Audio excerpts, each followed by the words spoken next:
Bienvenidos a interbolivia.com. Comparte este contenido en tus redes.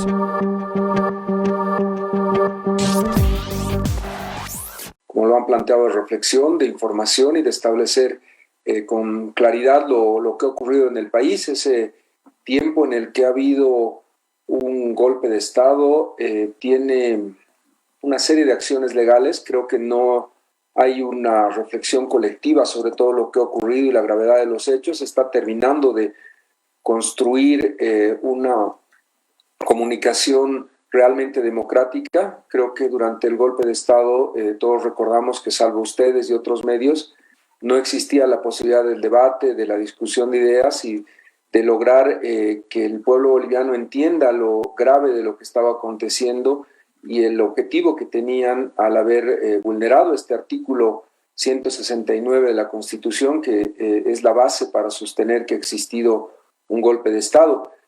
Pienso importante entender ese tema de constitucionalidad. A ver, no existe en el país la palabra golpe de Estado dentro del Código Penal, tampoco en la Constitución. Es una figura anómala, es algo que no debe existir. Y tan grave es ese aspecto que requiere un análisis exhaustivo de qué vamos a entender por golpe de Estado, que es un concepto político más que un concepto penal o un concepto jurídico. No existe el delito de golpe de Estado. Por lo tanto, tenemos que entender que cuando hay una ruptura del orden constitucional, se produce un golpe de Estado. Cuando no se respeta el camino constitucional para que un gobierno pueda ejercer poder, pueda representar a los bolivianos que depositan su voto en las urnas. Desde ya que Yanine Áñez, que viene de un partido que obtuvo el 4% de la votación, puede ejercer la presidencia, es una irregularidad muy grave. Lo más grave de toda esta situación es que el Tribunal Constitucional no se ha pronunciado aún sobre ese grave aspecto, sobre ese grave tema, salvo un comunicado del Tribunal Constitucional justamente en los días del golpe.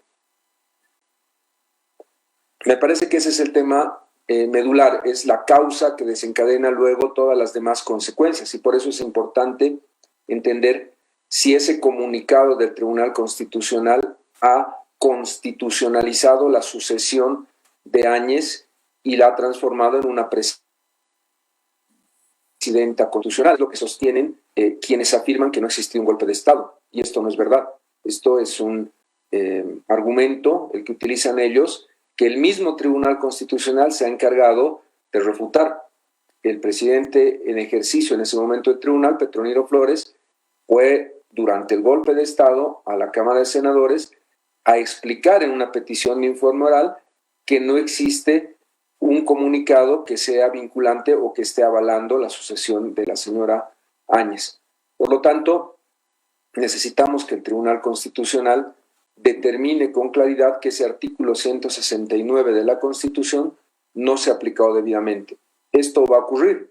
Entendemos que esto debe ocurrir. No estamos hablando de un tema menor para el país, y entiendo que existen ahora varias acciones constitucionales en curso de tramitación en nuestro Tribunal Constitucional Plurinacional, en las cuales el tribunal, que no habla por comunicados, el tribunal que habla por sentencias, por declaraciones y por autos, va a tener que definir si la sucesión constitucional fue constitucional o inconstitucional. Esta respuesta del tribunal va a determinar la existencia de un golpe de Estado en el país o que ha existido una sucesión constitucional. Por eso es tan importante la palabra del tribunal. Está por encima de la palabra del Ministerio Público, del mismo órgano judicial. El único intérprete válido, final y definitivo de la Constitución es el Tribunal Constitucional.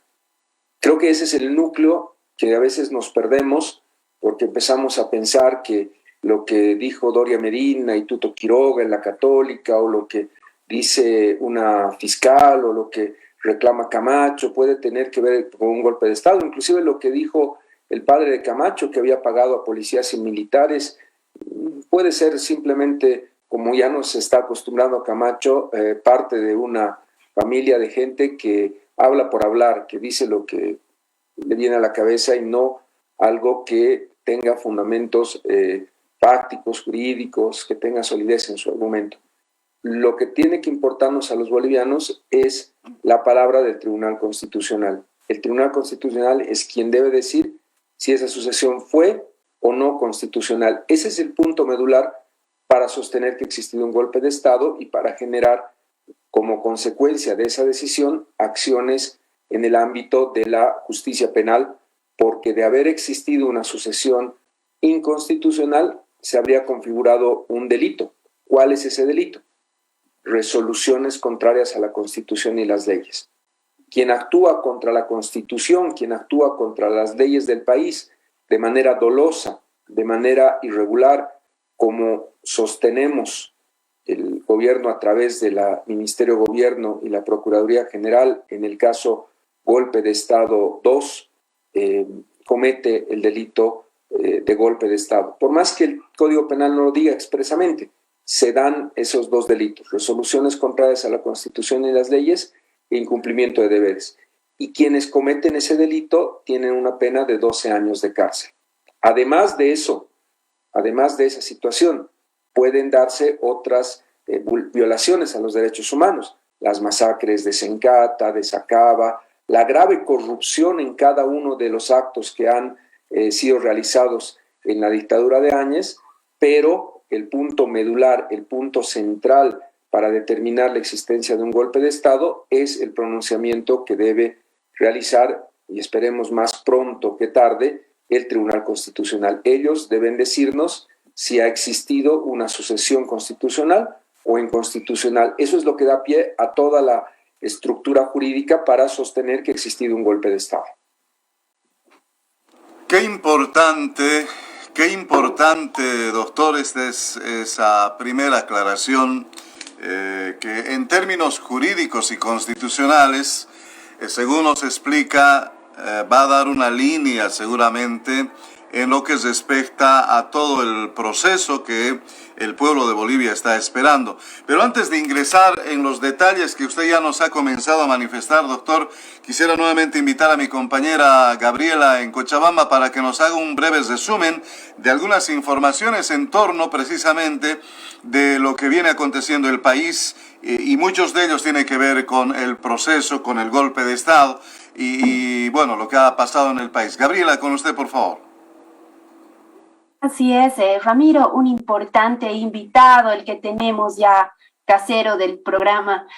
A modo de contextualizar a la audiencia, como dices, y complementar un poco lo que decía el ministro, voy a empezar con las noticias más relevantes de esta semana.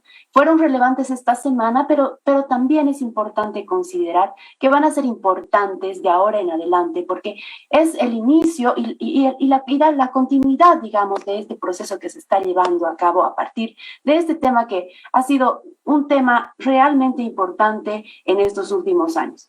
El día lunes, ADEPCOCA, respecto al tema de Coca, nos indica el periódico Herbol que el conflicto entre policías y cocaleros persiste, reportan heridos y delitos. El día martes, Camacho minimiza las protestas y el asambleísta dice que la huipala nunca será izada en la gobernación, hablando de los actos que ocurrieron en Santa Cruz. El día miércoles, citan para el 18 de octubre al exministro Parada para declarar por el caso FMI. El día jueves, el gobernador Santos Quispe llamó ignorante a Luis Fernando Camacho.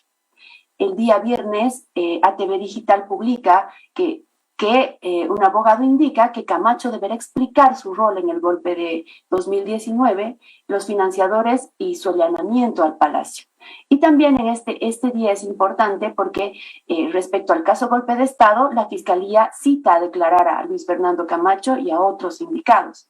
Y por último, el día sábado, el periódico Herbol publica que Carolina, la hija de la ex senadora Áñez, dice que encontró a su madre al borde de la inanición y que si muere hace responsable al gobierno y a la justicia. Como mencionaba anteriormente, estas son las noticias que han marcado agenda esta semana, pero también que van a marcar tendencia noticiosa también en las siguientes semanas. Ahora, Ramiro, me voy a este estudio de Radio Causa Chuncoca para ya iniciar con las preguntas puntuales respecto a este tema que hemos decidido abordar ahora, porque es muy importante, además de la contextualización que nos hace el ministro, muy precisa también. Ramiro, voy contigo a este estudio. Muy bien, muchísimas gracias, Gabriela.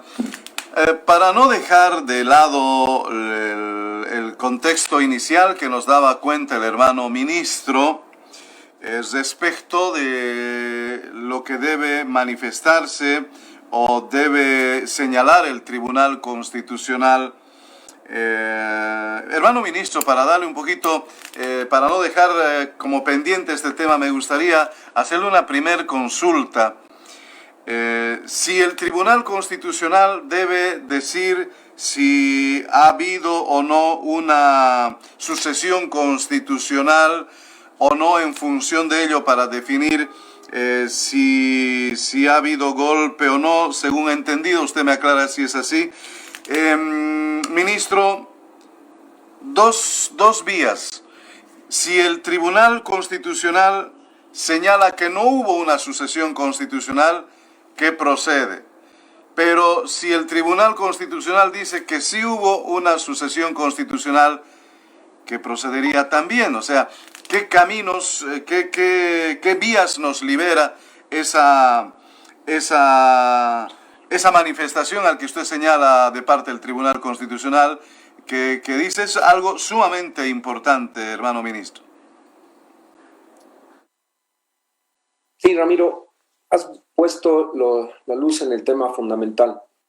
No define si ha habido un golpe de Estado el policía que hace la investigación o el fiscal que dicta la imputación, ni siquiera el juez que emite eventualmente una sentencia, por ese aspecto constitucional que te planteo. Hay primero que descartar que el tribunal hubiera hablado antes en este caso. Hay un grupo de juristas que insiste permanentemente en un aspecto. Señalan que el Tribunal Constitucional, cuando amplió el periodo de los parlamentarios, de los asambleístas, que vencía en enero del 2020 y lo prorrogó hasta que se produzcan elecciones y asuma un presidente elegido democráticamente, habría avalado la sucesión de Áñez. Y esto no es verdad y lo hemos leído con muchas veces, lo hemos precisado. El tribunal dijo en esa sentencia en la cual amplía el mandato de los parlamentarios que no se estaba pronunciando sobre los aspectos que habían determinado el momento previo a que Áñez asuma como presidenta de facto. Ellos dejaron muy claro que no se estaban pronunciando sobre el acto en el cual ella asume como una presidenta de facto. Por lo tanto, decir que esa sentencia tiene algún pronunciamiento del tribunal o que la avala no es válido, no es correcto, porque la misma sentencia lo dice así. Luego, cuando se inaugura el año constitucional, el año judicial en Sucre, a principios del 2020, mostraron un video en el que Áñez aparece en el acto protocolar. Decían, no debiera el Tribunal Constitucional haber aceptado una gobernante de facto.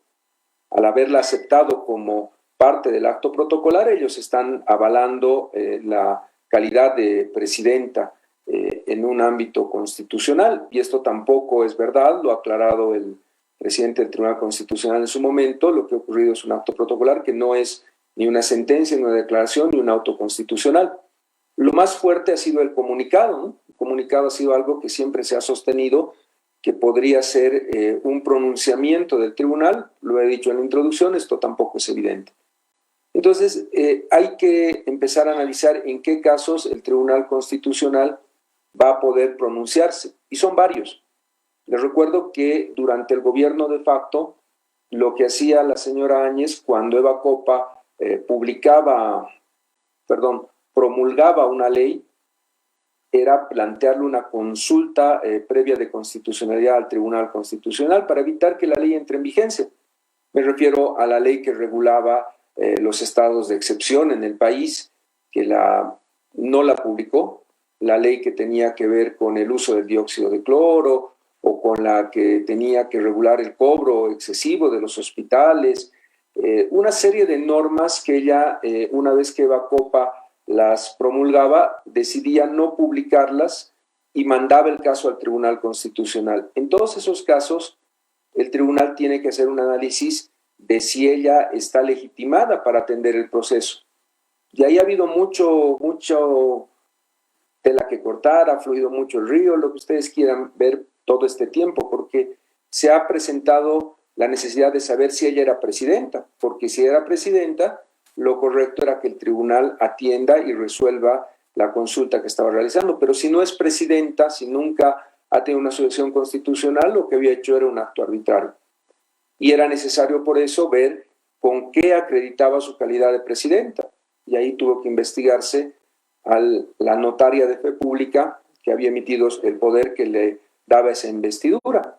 Y resulta que cuando ves el protocolo, de todos ustedes que están en las actividades de representación de grupos sociales, lo saben, hay que llevar el acta, hay que llevar el documento que te avala en la condición de representante, de secretario general, de un sindicato, de presidente de una federación. Tienes que llevar algún documento que te avale en esa condición. Ella me refiero a Áñez, llevó su cédula de identidad, porque no tenía una resolución del Senado, no tenía una resolución de diputados, no tenía ni siquiera Yerko Núñez se animó a darle un certificado de que podía ejercer la presidencia. Llevó su cédula de identidad, la notaria que otorgó este poder ha sido destituida, planteaba un amparo constitucional y se le ha rechazado el amparo constitucional porque hizo un acto indebido. No era correcto que le otorgue un poder como presidenta a una ciudadana que había llevado solo su cédula de identidad. Pero te diría que el caso más emblemático, el caso en el que estamos pidiendo a través de nuestro presidente de la Cámara de Diputados, del presidente Freddy Mamani, un pronunciamiento del Tribunal Constitucional, es un recurso que presentó una diputada de nombre Margarita Fernández, que era la segunda vicepresidenta de la Cámara de Diputados. Esta señora, en su momento, cuestionó a Susana Rivero y cuestionó a Sergio Choque. Lo que ella decía entre sus argumentos en su recurso de nulidad era que ella debía ser presidenta del país, no Yanine Áñez. Y llamó la atención este caso que ella presentaba porque era bastante curioso, pero su razonamiento no dejaba de tener un argumento, ¿no? Ella sostenía que el momento que Evo renuncia, que Álvaro renuncia, que Adriana Salvatierra renuncia, como Víctor Borda había renunciado en la mañana y Susana Rivero también renunció a Twitter en palabras de su documento, de su recurso, ella era la siguiente en sucesión. Margarita Fernández sostenía que no podía Yanine Áñez asumir el cargo de presidenta, sino que ella tenía que haber asumido el cargo porque planteaba una línea de sucesión que le llegaba a ella ante la renuncia de Susana Rivero. Entonces, es un caso en el que el artículo 169 de la Constitución está siendo analizado por el Tribunal Constitucional. El Tribunal Constitucional va a tener que responder a varias preguntas. ¿Podía aceptarse una renuncia del presidente y del vicepresidente solamente con la presentación de la carta o había que reunir a la Asamblea para que ellos acepten la renuncia de Evo y de Álvaro? Es lo que dice la Constitución. Solamente va a haber una renuncia cuando ambos presenten la renuncia y la Asamblea acepte la renuncia. Eso pasó luego el 21 o 22 de enero. Es una pregunta que tienen que resolver el tribunal.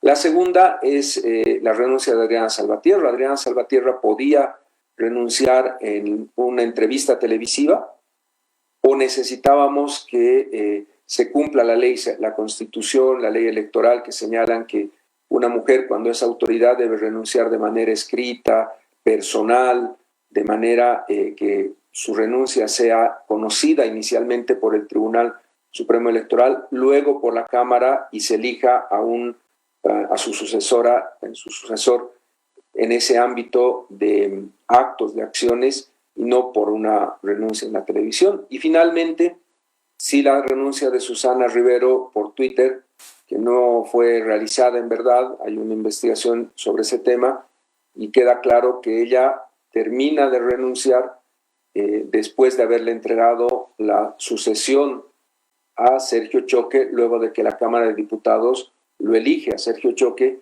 como presidente de la Cámara. Son preguntas que uno diría, ¿qué relación tienen con el golpe de Estado? Y son preguntas que te plantean, cuando el tribunal las responda, si actuó correctamente Yanine Áñez o no, si ella podía asumir la presidencia del país. Si el Tribunal Constitucional nos dice que ella no podía asumir, que teníamos que esperar a que acepte la Asamblea la renuncia de Evo, que teníamos que esperar a que el tribunal conozca la renuncia de Adriana, o inclusive que Sergio Choque era quien podía haber asumido la presidencia porque fue quien fue elegido por la mayoría de los diputados para ejercer ese cargo, vamos a tener el tema constitucional resuelto. Por eso este recurso de nulidad que ha presentado no el MAS, no Evo, no Susana, no Adriana, sino una diputada del partido de Yanine Áñez, Margarita Fernández, ante el Tribunal Constitucional, nos va a dar una respuesta contundente sobre la existencia del golpe de Estado. Esta es la realidad. Si el tribunal dice que Yanine Áñez era presidenta y por eso atiende los casos que ella llevó al tribunal, si el tribunal interpreta en este caso cómo era la sucesión constitucional, vamos a tener un pronunciamiento del máximo intérprete de la Constitución en un caso concreto, en un caso en el que ellos van a hablar mediante una sentencia, una declaración, un auto, una de las formas que tiene el tribunal de comunicarse con el país bajo la ley 254, y esto es lo que exhortamos y esperamos se pronuncie rápidamente el Tribunal Constitucional. Te diría que para mí la respuesta es clara, el tribunal tiene que fallar en el marco de la Constitución, y ahí respondo a las dos vías que planteabas. Si el tribunal dice que aquí ha habido una actuación inconstitucional de Áñez, estamos hablando de una gobernante de facto, de una gobernante inconstitucional, de una gobernante que ha vulnerado la Constitución y ha configurado con la asunción al mando, con los militares poniéndole la banda presidencial, un delito, resoluciones contrarias a la Constitución y las leyes e incumplimiento de deberes.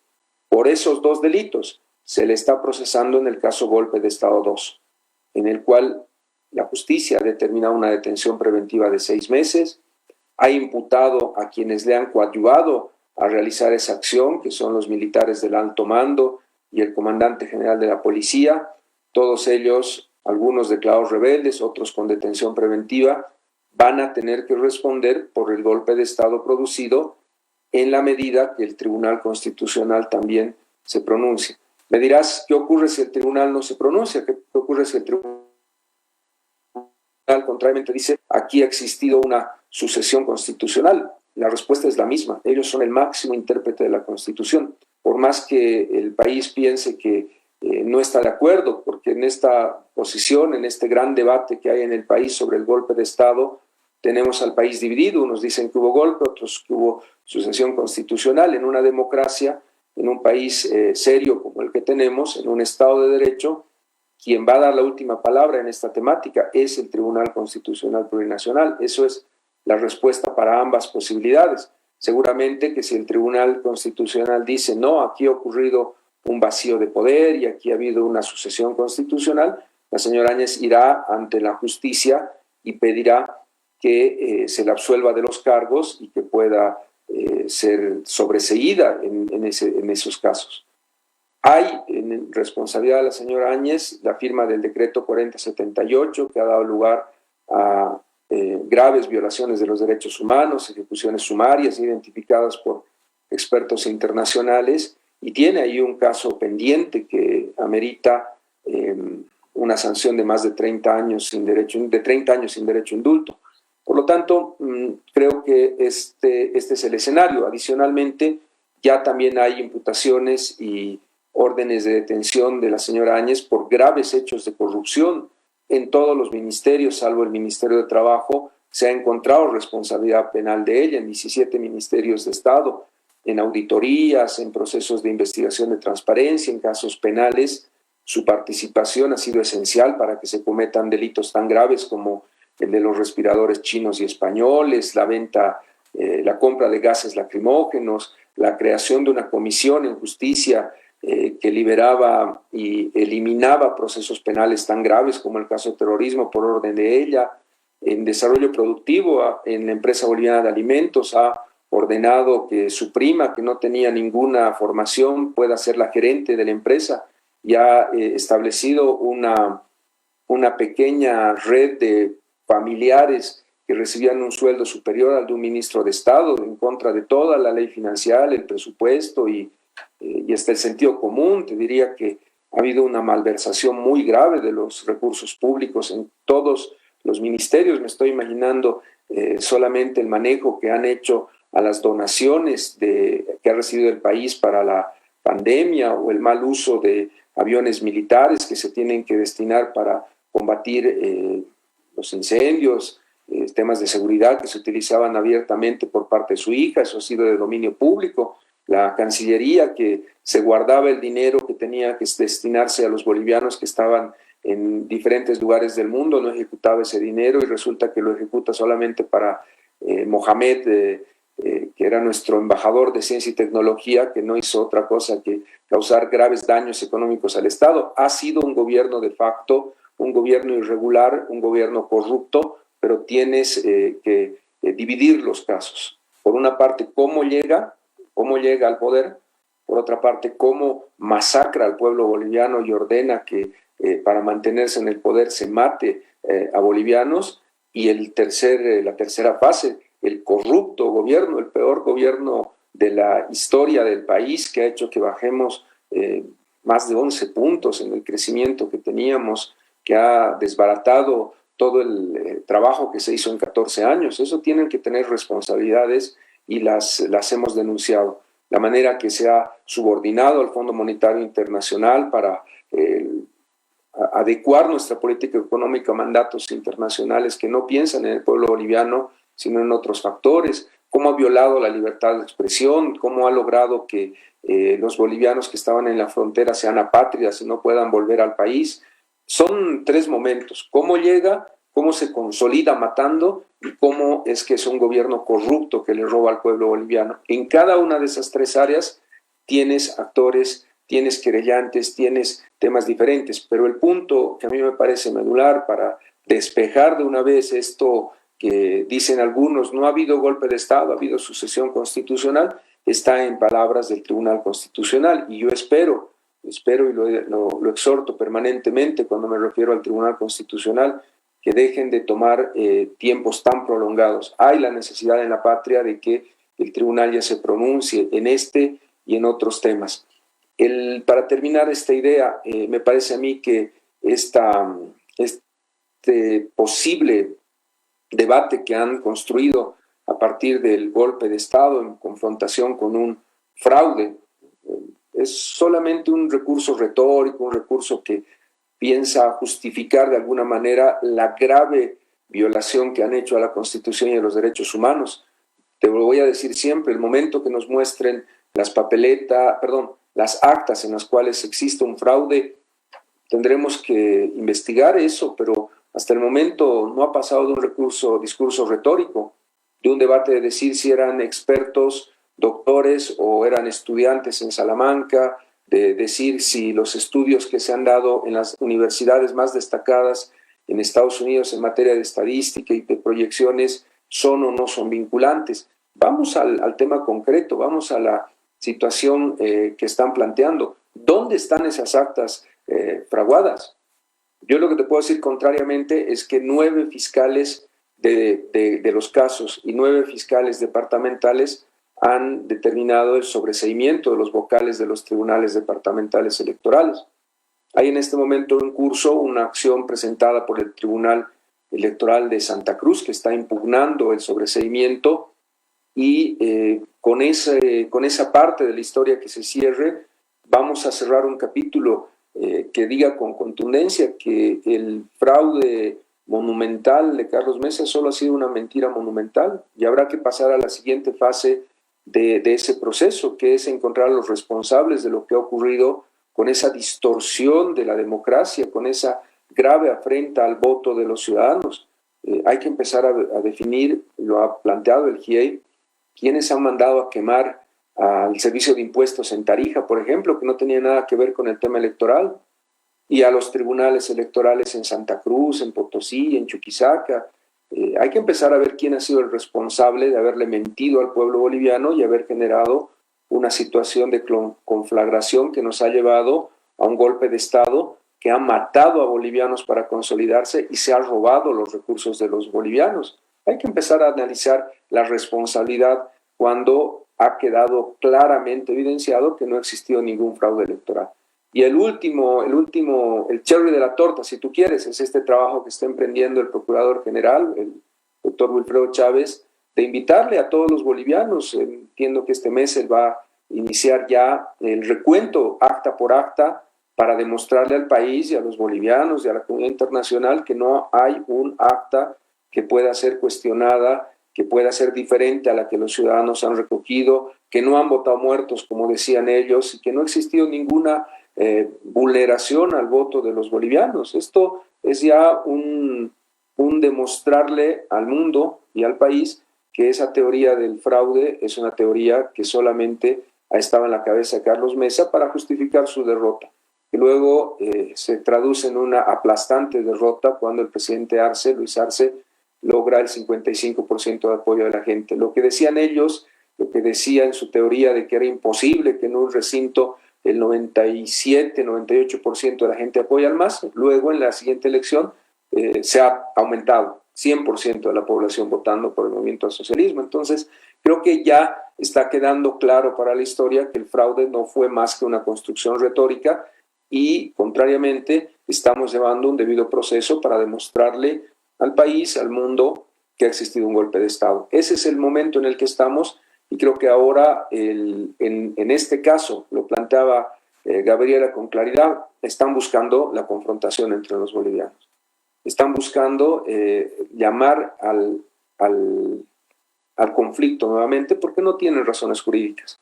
Si alguien tiene razones jurídicas, como lo ha hecho el presidente Arce, viene acá a la Fiscalía de la Paz y declara, y sale en hombros porque no tenía nada que ocultar y porque ha llevado todos los argumentos y ha dicho la verdad de lo que era su postura. Claramente esto no ocurre ni con Camacho, ni ha ocurrido con Mesa, ni va a ocurrir con ninguno de ellos, porque a lo que van es a decir ante los medios, yo voy a ir a declarar donde me pidan que vaya, y luego empezar a ocultarse detrás de sus voceros, de sus abogados. Si no tiene nada que temer, si no tiene nada que ocultar, lo correcto es que se presente a la Fiscalía y presente sus argumentos, que diga claramente que su padre es un mentiroso, que su padre no había pactado con la policía y con los militares y que lo que le dijo a su comparsa era un acto de fanfarronería que no tiene más que decirse y que él no tiene ninguna participación en un golpe de Estado. Es lo que tendría que decir. Lo más probable es que como Carlos Mesa guarde silencio, no diga nada y trate de no participar de un debido proceso que es el que se está llevando. Estas son las grandes diferencias que hay en la manera de actuar, en lo jurídico, en lo político, frente al país. No hay en este momento ningún acto que pueda ser alejado de un debido proceso. Estamos llevando las cosas conforme les he señalado. Primero demostrando y pidiéndole al Tribunal Constitucional que se pronuncie sobre la sucesión. Segundo, no diciendo nosotros que ha habido una masacre sangrienta en el país, pidiéndole a 5 expertos internacionales que no dirán que son del MAS ahora, que establezcan en un informe contundente qué es lo que ocurrió en el país. Respuesta: masacres sangrientas, ejecuciones extrajudiciales, graves violaciones de los derechos humanos.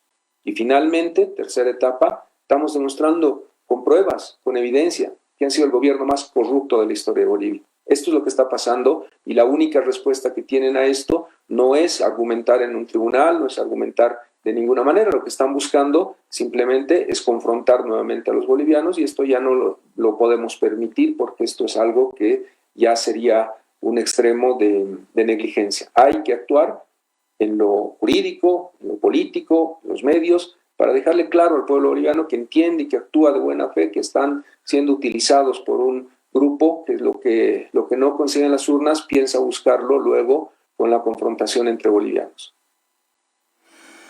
Hermano ministro, en verdad el tema de este proceso y todo lo que ha pasado en el golpe de Estado tiene muchísima tela que cortar, como usted lo ha manifestado. Yo en la medida que iba explicando me formulaba una pregunta tras pregunta tras pregunta. Nos pasaríamos el día de repente intentando responder a tantos cuestionamientos que puede haber. Por ejemplo, lo dejaríamos para otro programa si fuera posible, el hecho de que con los hechos que nos ha relatado en torno a la señora Áñez y la determinación, la manifestación del Tribunal Supremo, viene un juicio de responsabilidades o no, juicio ordinario, en qué casos un juicio ordinario. No sé cuántos procesos tiene hasta este momento la señora Áñez, aunque en el ámbito mediático solo nos muestran o intentan hacernos perder un poco la mente, mostrándonos a la señora Áñez enfermita, que hay que ahora tener pena y sacarlo de la cárcel y llevarlo a otro lado, cuando en realidad pretenden hacernos olvidar los asesinatos que han habido en las masacres de Sacaba, Sencata y otros lugares donde también ha muerto gente. En realidad nos tratan de hacer olvidar lo que usted ha dicho, hermano ministro. Nadie habla, por ejemplo, de la cantidad de dinero que se estaban llevando en el avión a Estados Unidos. Nadie habla de esos bonos o finiquitos que se habrían dado en Entel con sueldos hasta millonarios. Nadie quiere hablar, o los medios no quieren hablar de estos hechos que terminaron en actos serios de corrupción, la compra de insumos de España, de China, estos otros elementos que Murillo se compró con sobreprecio, además está en la cárcel con temas parecidos. Es decir, pareciera que pretenden hacernos olvidar todo esto que ha pasado reciencito, ¿no? Hace un año y medio, para mostrarnos solo otro tipo de escenario, y ahora quieren conflictuar al país. De repente, para terminar el tema sobre Áñez, para terminar ahora el tema sobre Áñez, hermano ministro, nos ha detallado algunos procesos. ¿Cuántos procesos realmente se le sigue a Áñez? ¿Por qué delitos se le está siguiendo? Y luego pasaríamos ya al tema de las citaciones, que es para lo que hoy día habíamos previsto hacer un análisis con usted, hermano ministro. Si quiere complementar algo más para ir redondeando. Gracias.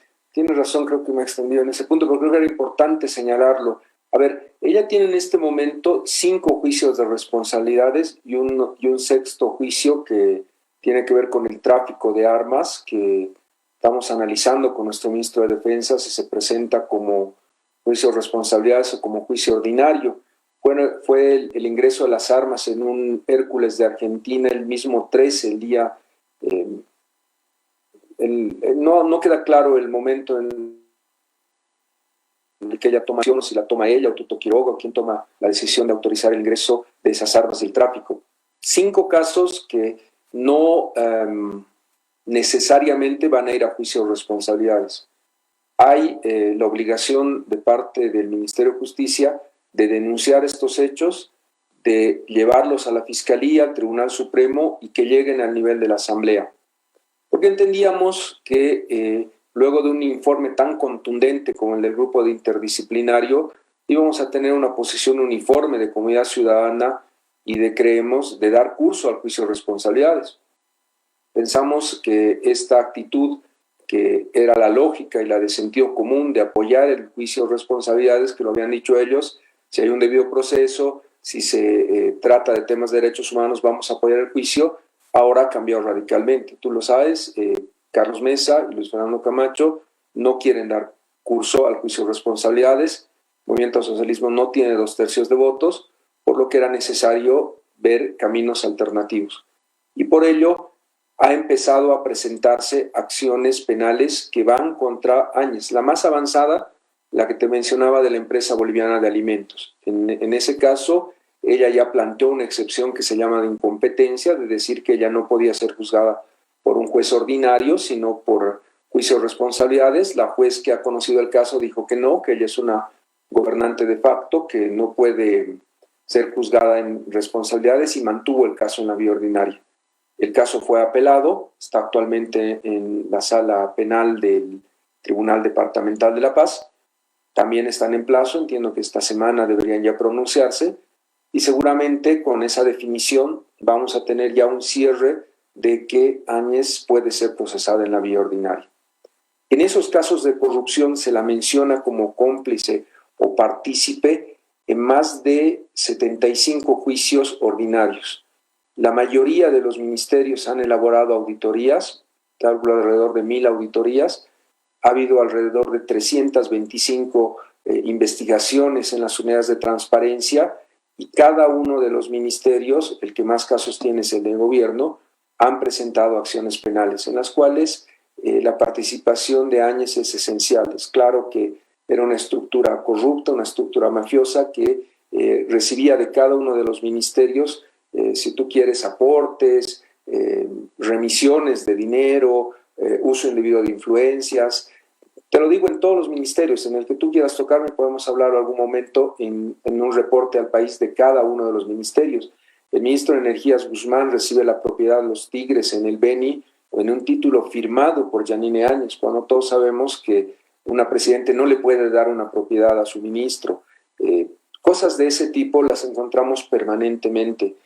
Hay un contrato que suscribieron en desarrollo productivo de $7 millones para importar trigo transgénico. Ocultaron ese trigo, al final nunca llegó. Estamos ahora con un proceso penal y un proceso arbitral de la empresa a la que le estaban comprando ese trigo. Salud, Invextra, una empresa que vende insumos por $3 millones, no les piden boleta de garantía, les pagan el 100%, no reciben ni un barbijo en pago por ese dinero que entregan. Es un gobierno absolutamente corrupto y no hay en este momento, y por eso lo decía siempre, que pensar que esto ha sido un acto de patriotismo. Esto ha sido un asalto a las arcas del Estado y han aprovechado la pandemia para robar todo lo que han podido. Creo que ese es el escenario que me consultabas. Me parece que hay en este momento esos 3 escenarios que no podemos perder de vista. ¿Cómo llega al poder? Tiene que hablar del Tribunal Constitucional. Masacres sangrientas en el país, se están haciendo los juicios. Hay juicios en Cochabamba, en La Paz. No está ella, evidentemente, por ese tema de juicios de responsabilidades, pero dependiendo que el tribunal diga que es o no es una gobernante constitucional, podría pasar a la vía ordinaria. Es un tema que estamos analizando. Y finalmente, toda la grave corrupción que ha producido. Si ella y sus ministros estuvieran en el país respondiendo, dando la cara, habría una situación diferente. Te pregunto, ¿dónde está López? ¿Dónde está Yerko Núñez? ¿Dónde está Zamora, que ha destruido la planta de Bulo Bulo, que nos ha causado un daño de más de $400 millones?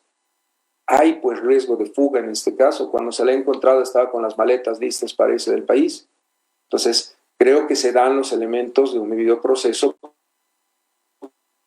sostener que existe la responsabilidad de la Fiscalía y de los órganos que actúan para perseguir penalmente los delitos, de que no se otorgue una medida diferente a la detención preventiva. La detención preventiva se ha creado para eso, para que cuando exista certeza que alguien ha cometido delitos, se evite el riesgo de fuga. Está pensado en esos términos el derecho penal, el derecho procesal, y no en términos diferentes. Estamos actuando en el marco estricto del procedimiento penal. Estamos conversando con el hermano ministro, el doctor Iván Lima, ministro de Justicia, para quienes nos están escuchando y siguiendo a través de las redes sociales y nuestras radioemisoras. Vamos a ahora sí encaminar la invitación que hicimos con el hermano ministro para hablar también de este otro tema. Las últimas citaciones que se han dado a conocer a diferentes actores que son importantes en el accionar que ha tenido que ver en el conflicto que han ocasionado a partir de los movimientos cívicos, el golpe de Estado que se ha dado y finalmente el gobierno de facto que ha llevado un gobierno de corrupción, un gobierno de matanzas. Y yo en resumen digo, hermano ministro, un gobierno de la dictadura es lo que hemos tenido.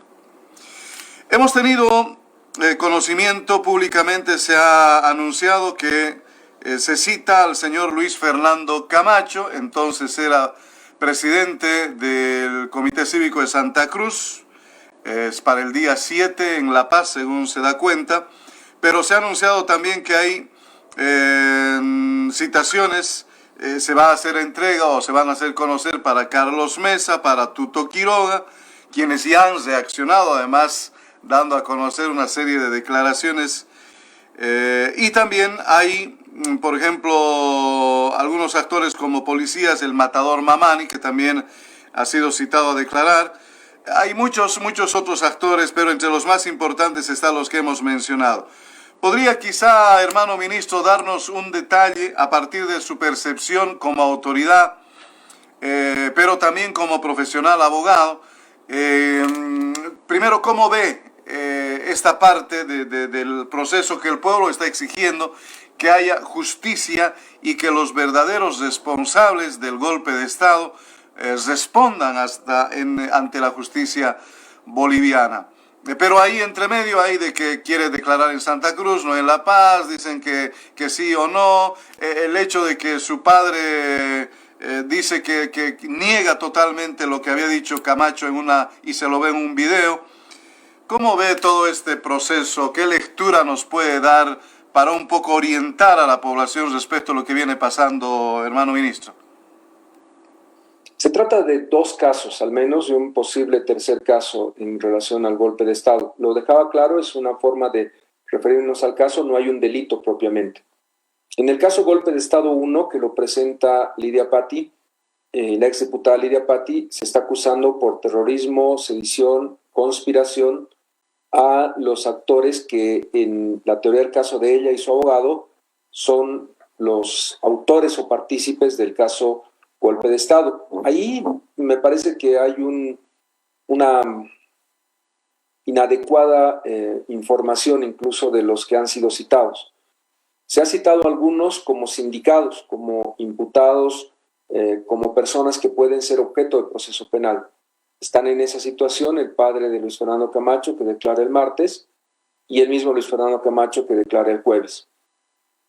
El caso de Tuto Quiroga y Samuel Doria Medina, como el de Mesa, es diferente. A pedido de Lidia Patti, se los ha citado como testigos. Esto es como personas que, conociendo los hechos, van a presentarse a brindar información al Ministerio Público. Mesa ya declaró.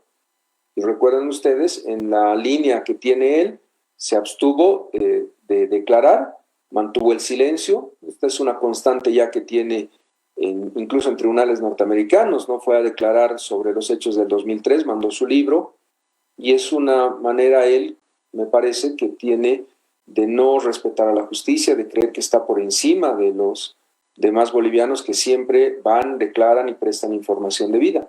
Él ha decidido que no va a hablar y se acoge al silencio. Eso está mal, eso es irregular y eso no debe producirse, porque un testigo tiene la obligación de decir lo que conoce, lo que sabe.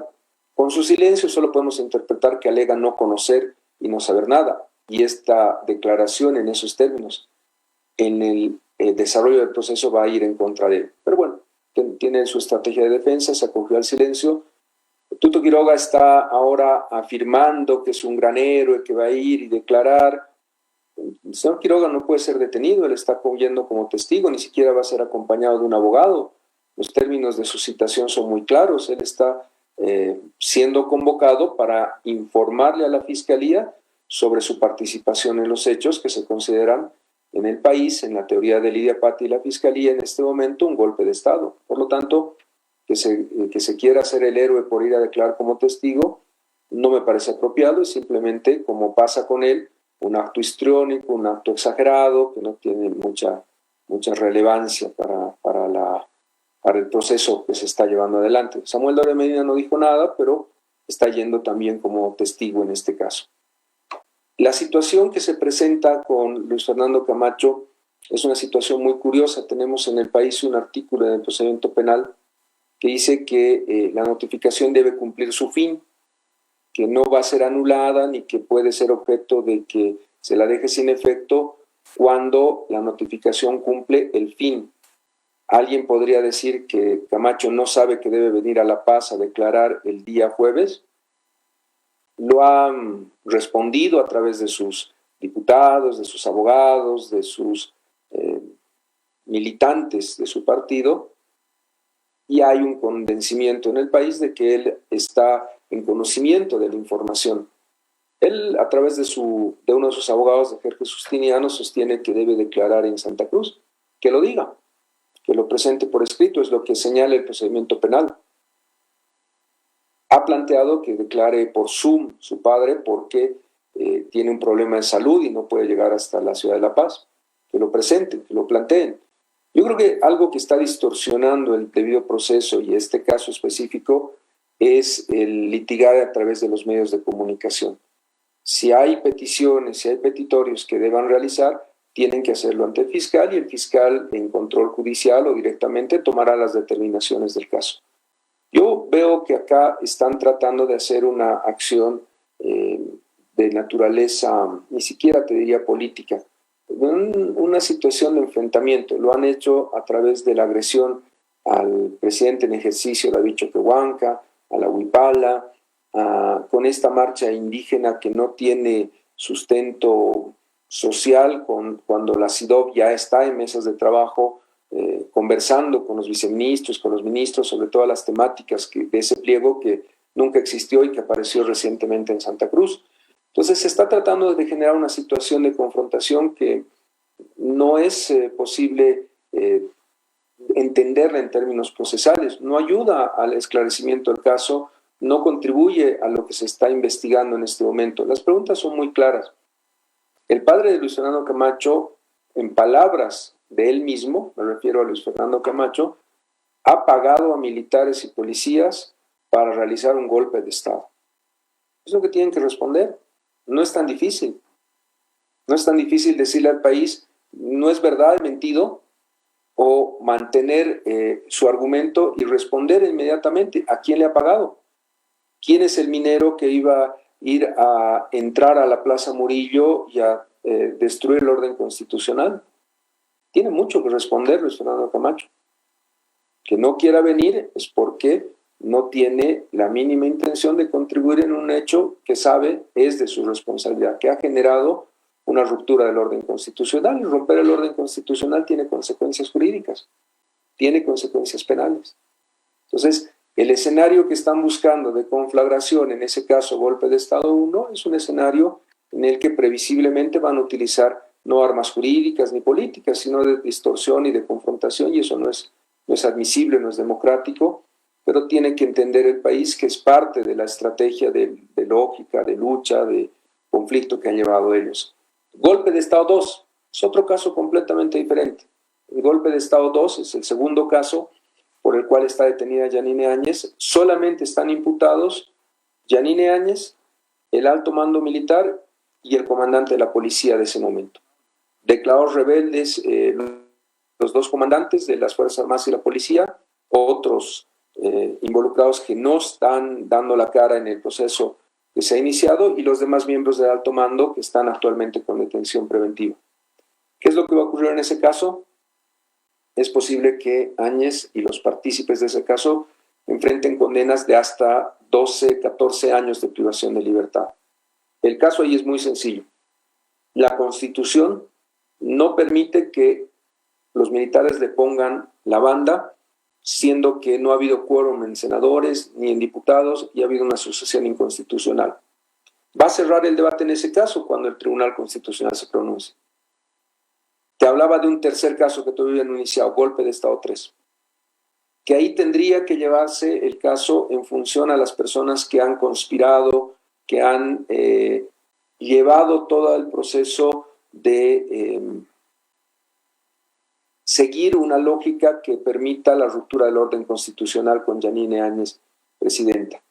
En todo ese caso pueden estar involucrados los partícipes del golpe de Estado 1 y el golpe de Estado 2, pero son hechos diferentes. Son los hechos que se han producido en los días previos a la renuncia del presidente Evo Morales y la asunción del mando de Yanine Áñez. Todas esas reuniones, todo ese trabajo que en este momento está llevando a que la Unión Europea se pronuncie o que otros países tengan pronunciamientos, deberían ser parte de otro caso. Y ahí hay algunos límites legales y constitucionales que tenemos que tener en cuenta. Por ejemplo, León de la Torre, que era el embajador de la Unión Europea, tiene un privilegio, tiene un estatus como diplomático que impide que lo podamos llevar a juicio.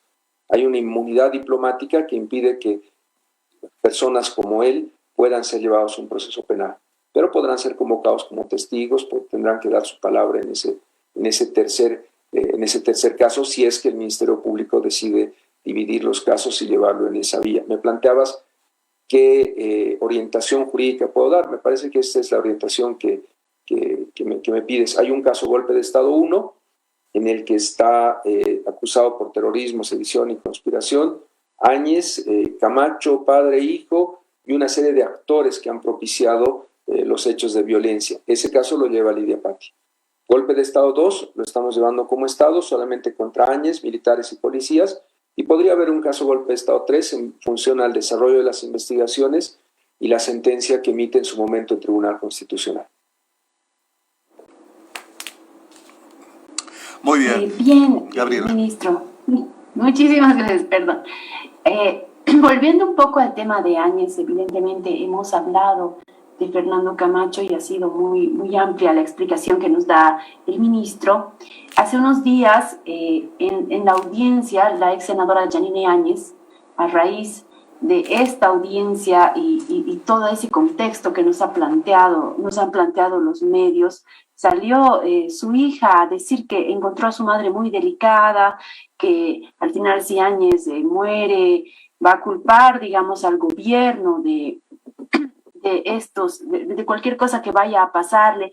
¿Será esto, ministro, un acto desesperado frente a las últimas determinaciones y las instancias pertinentes que se han dado en torno a Yanine Áñez? Hay que tomar en cuenta que la cárcel es un acto, es una construcción de la modernidad que es parte de los conflictos que tenemos a nivel del derecho penal y la criminología. La cárcel, y te lo aseguro, que ninguno de los 18,000 privados de libertad que tenemos en el país le está pasando bien. Privarle de la libertad a una persona debe ser uno de los sufrimientos más grandes que puedas tener. No hay una equivalencia en lo que es privarte de la libertad y otras formas de sufrimiento. Muchas veces se hace esos análisis de lo que significa el dolor en una persona, y uno de los dolores más intensos es el que estés privado de tu libertad. Por lo tanto, no es una situación normal, no es una situación que nadie quiera, pero no por ese hecho vamos a dejar de respetar la ley, la Constitución y la responsabilidad principalmente. Yo te aseguro que en los momentos más duros de la historia de la humanidad, seguramente que se han arrepentido de haber cometido esas graves vulneraciones a los derechos humanos, muchos de los actores que ha habido en el mundo. Solamente para hacer una revisión histórica, los líderes del nacionalsocialismo, los nazis, cuando se los llevó a los juicios de Nuremberg, la mayoría se han suicidado antes de escuchar su sentencia. Es decir, tener una privación de libertad es algo muy grave, pero lo más grave es la responsabilidad moral y la conciencia de los actos que has realizado. Muchas veces las personas que cometen delitos, más estos delitos que no son tan directos como los que implican una acción y un resultado, sino acciones complejas, recién cobran conciencia de sus actos cuando se les presenta la gravedad del resultado que han producido. Yo entiendo que ella recién está empezando a entender lo grave que ha hecho al romper el orden constitucional, al consolidarse con la muerte de bolivianos y al haber permitido o ser parte de un sistema de corrupción como el que ha tenido. Esto definitivamente no te deja en una situación de paz, con la conciencia tranquila para dormir todas las noches sin ninguna molestia. El fantasma de los muertos, de la corrupción, de toda la gente que ha muerto porque no ha tenido un respirador o no ha tenido la manera de combatir la pandemia del COVID en su momento, es su responsabilidad. Ella es responsable de todos esos muertos, de todo el dinero que se ha robado. Ahora, esto implica que el gobierno nacional no le dé un tratamiento, no le dé salud, no le permita presentar todas las apelaciones necesarias. No. Recientemente, ayer, ha tenido una ampliación de la detención preventiva, en su caso por 5 meses más. Sus abogados van a tener apelaciones de esta decisión, seguro que presentarán amparos y acciones de libertad, y es más, lo ha llevado a la esfera internacional. Su reclamo está actualmente en la Comisión Interamericana de Derechos Humanos. Yo les recuerdo, si ven las declaraciones de ellos, ya hace 2 semanas vienen diciendo que esta semana sí sale el pronunciamiento de la comisión y que esta semana sí, que la próxima sí. Yo no digo que no vaya a salir algo en un plazo oportuno. Es más, es algo que le exijo siempre al sistema interamericano. No están actuando debidamente porque no actúan con la rapidez necesaria. Pero cuando hay una grave violación de los derechos humanos, como ha pasado con Nelson Cox en Cochabamba, o con la defensora del pueblo, o con abogados, o con activistas en el gobierno de dictadura, las medidas cautelares salían en una semana, porque se daban cuenta que estaba habiendo una grave violación de los derechos humanos, porque tú no puedes salir como ministro de gobierno a decir voy a iniciar una cacería de personas y voy a meter a la cárcel al que me dé la gana. Por eso la comisión actuaba inmediatamente y hemos tenido tiempos breves. En este caso, la comisión está haciendo una evaluación, está pidiendo información, se le está otorgando y hay una claridad en esto.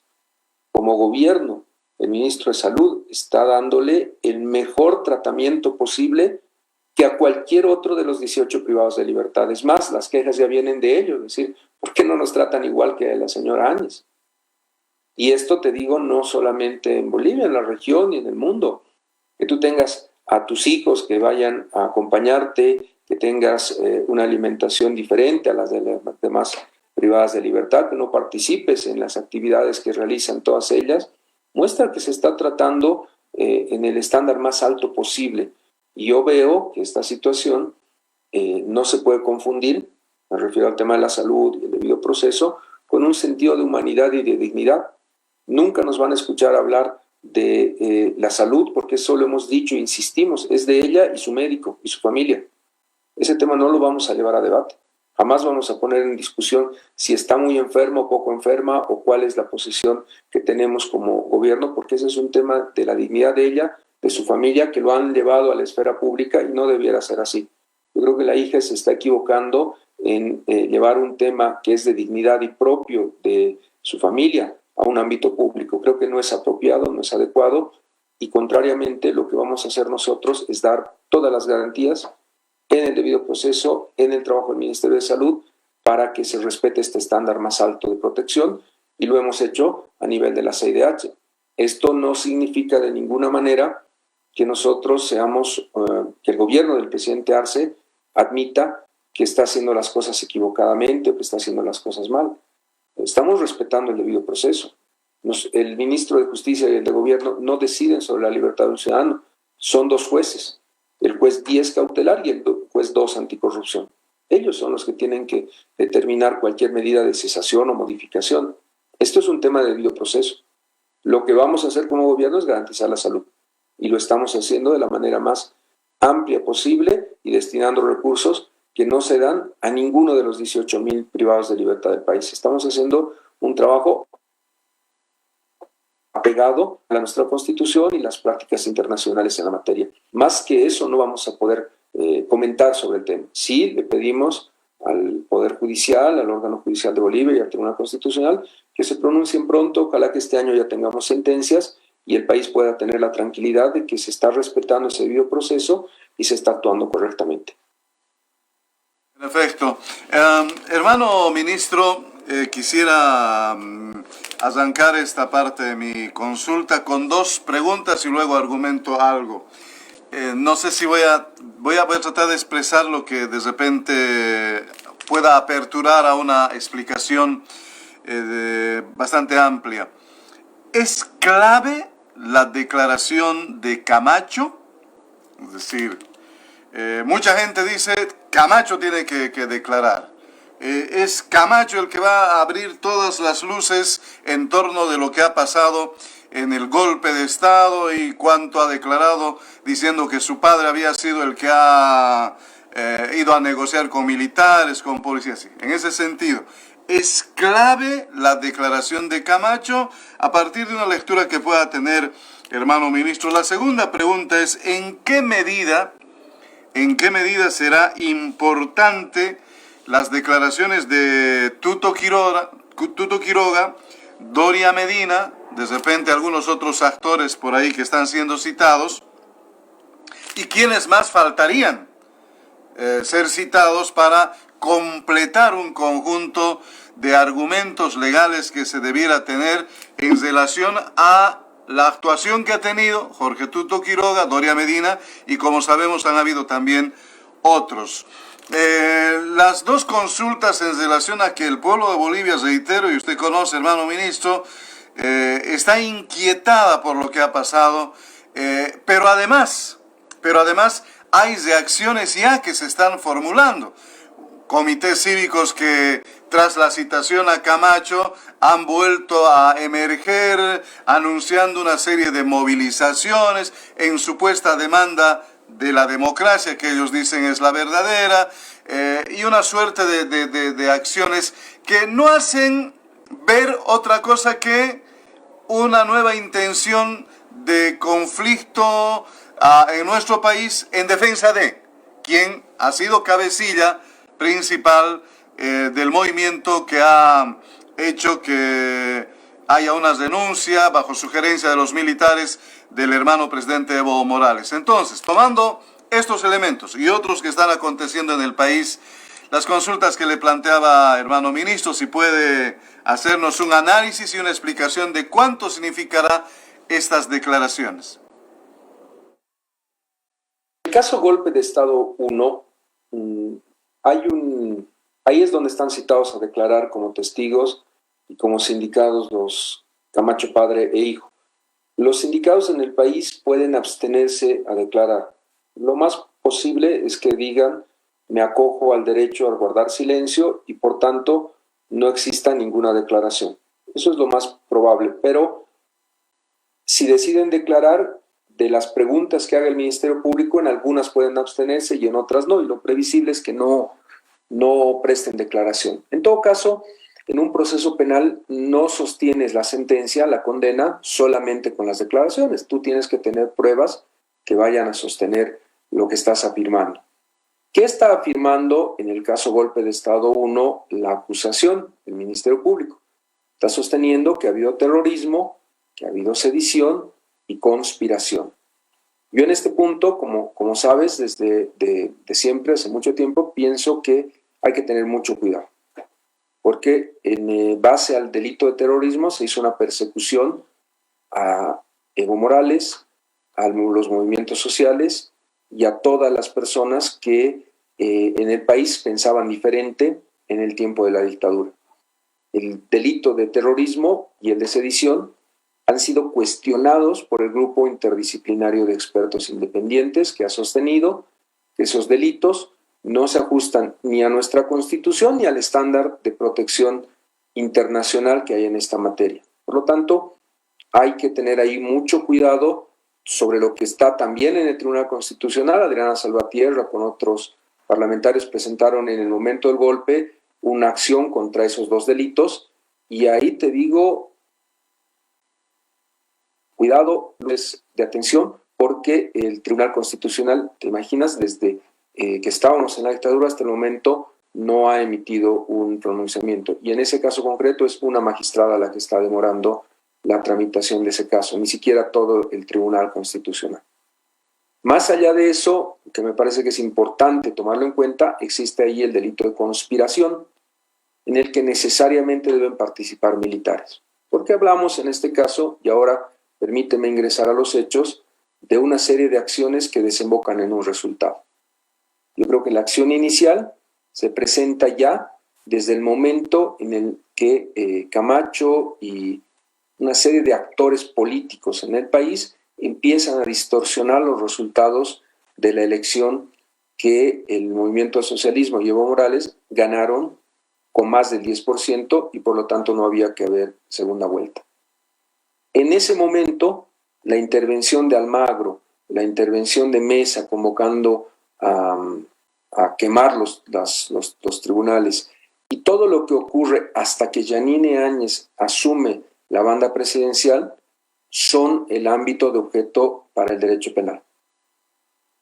¿Qué es lo que determina que Áñez asuma como presidenta del país? 4% de apoyo. ¿Es posible que alguien con el 4% de apoyo en las urnas sea presidenta? No. Entonces, ¿qué factores son los que llevan a que se dé esa situación? ¿Qué factores hacen que el pueblo boliviano tolere tamaña afrenta? Que alguien que no tiene votos se siente y asuma el mandato presidencial. Y ahí, en ese escenario de la conspiración que se habría producido en la teoría de la Fiscalía, tenemos que empezar a analizar quiénes son los actores responsables de haber llevado ese resultado. Hay participación esencial de militares y policías. ¿Qué rol tiene el motín policial? ¿Qué está ocurriendo en las investigaciones que están dando de baja a policías en todo el país, en el régimen disciplinario policial? ¿Qué ha hecho las Fuerzas Armadas? Que Calimán, que esté prófugo, no es una casualidad, pero tiene una participación. Te digo las preguntas que se tiene que hacer una teoría de caso y la Fiscalía y que tiene que responderse. ¿Qué rol tiene la Universidad Católica y las reuniones que tuvieron para desembocar en este resultado? Acá hay un delito. Se ha roto el orden constitucional. Entonces lo que se tiene que ver es quiénes han participado y cuál ha sido su grado de responsabilidad en este resultado que es Áñez asumiendo la presidencia con el 4% de apoyo. Te diría que hay actores esenciales, hay actores secundarios y no puedes pensar, y creo que nadie lo ha hecho, que todo un movimiento ciudadano que se genera alrededor de un liderazgo equivocado pueda ser responsable. Y es a lo que están llevando estos malos líderes. Están diciendo, no, si se comprueba que hay un delito, tú eres el que has cometido el delito, cuando esto no es así. Esto nunca se ha pensado y no es posible llevarlo en términos penales. Acá tiene que encontrarse a quienes han decidido, a quienes han sido la cabeza de la estructura y si ha existido una conspiración o no, porque esos son los elementos que presenta un proceso penal y es lo que se está investigando y por eso todos los posibles partícipes son convocados a declarar y a participar en esta investigación, en ese caso, golpe de Estado 1. Entre todas las pruebas que tú tienes, que están constituidas por testimonios, por documentos, por información de dominio público que está en las redes sociales, que está en los diferentes medios de comunicación, tienes que construir una teoría de caso que le permita a la Fiscalía sostener quién es el autor y el resultado producido. Estamos en esa etapa del proceso penal y en esa etapa del proceso penal lo que viene ahora es una acusación que va a determinar quiénes de todos estos actores convocados pasan a la siguiente etapa, que es el juicio oral, público y contradictorio sobre esta temática. Esta es la única vía, en la vía que tú me planteas, Ramiro, en las consultas. ¿Puede haber acusación o puede haber también sobreseimiento? ¿Podría haber sobreseimiento? Claro que sí, puede haber sobreseimiento cuando la investigación no encuentra los elementos o cuando la teoría del caso estaba mal llevada y no se ha sostenido adecuadamente. Pueden ser múltiples factores, pero va a terminar este proceso porque en Bolivia debe durar entre 6 meses, que se pueden ampliar por un tiempo adicional, pero no es indefinida la etapa preparatoria.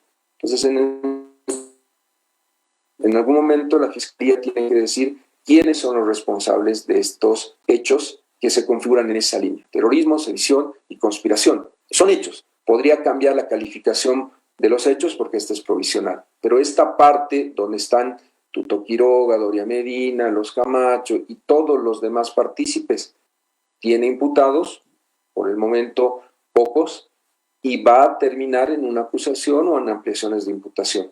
Este escenario es el que se aclara no solamente con testimonios, porque eso es una cosa que es importante que el país entienda. Si el señor Camacho va a decir yo soy el demócrata más grande del mundo y jamás haría nada que esté alejado de la Constitución, le vamos a decir, claro, señor, váyase a su casa, usted es excluido de toda responsabilidad. Entiendo que no es así como funciona el derecho penal. Tendrá que hacerse preguntas específicas, buscar otros elementos, buscar la prueba y su declaración será un elemento más. Lo mismo va a pasar con todos los demás actores que van como testigos. ¿Pueden pasar de testigo a imputado? Es una posibilidad. Toda esta investigación tiene que terminar una sentencia, pero, te reitero, eso es el golpe de Estado 1. Complejo, con muchas variables, con temas que se están trabajando. Golpe de Estado 2 es más sencillo. La señora Áñez y los militares le pusieron la banda sin quórum contra la Constitución y no hay nada más que investigar. Lo único que está faltando es el pronunciamiento del Tribunal Constitucional sobre esta materia. Ahí ya el caso era acusación y es uno de los casos que te digo que este año debería tener sentencia. Y el eventual golpe de Estado 3 es un tema que todavía está en el ámbito de análisis y de discusión, porque pareciera que no se están tocando todos los elementos del golpe, ni en el caso golpe de Estado 1, ni en el golpe de Estado 2. Muchas gracias, ministro. Nos habla de importantes líneas de investigación que se hacen en torno al caso golpe de Estado. Mi pregunta va por lo siguiente. ¿Existen denuncias y acciones de la población pidiendo justicia? Porque además de todo, muchas personas dentro de la población se han visto afectados, ¿no? O sea, por un lado todo un país, pero también personas específicas. Dentro de estas, por ejemplo, el hermano Evo Morales y muchos otros que en su momento han sido candidatos, han sido parte del gobierno, han sido personas que torturadas, perseguidas. ¿Existe algunas citaciones para exmandatarios y personas que fueron víctimas del golpe de Estado directamente? Y en estas líneas de investigación que nos señala, ¿en qué línea iría? ¿En cuáles de los procesos podrían ir? ¿O cómo se organiza esto también?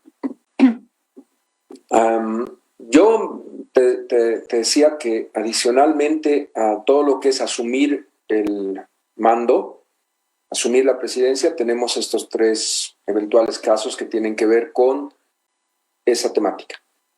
Ya en una segunda línea de graves violaciones a los derechos humanos, que es la que planteas, tenemos el informe del Grupo Interdisciplinario de Expertos Independientes. Ahí se han identificado todos los aspectos que señalas: torturas, violaciones a derechos políticos, a derechos humanos, masacres sangrientas, ejecuciones sumarias. Esos casos están presentados en La Paz, en Cochabamba y en Santa Cruz.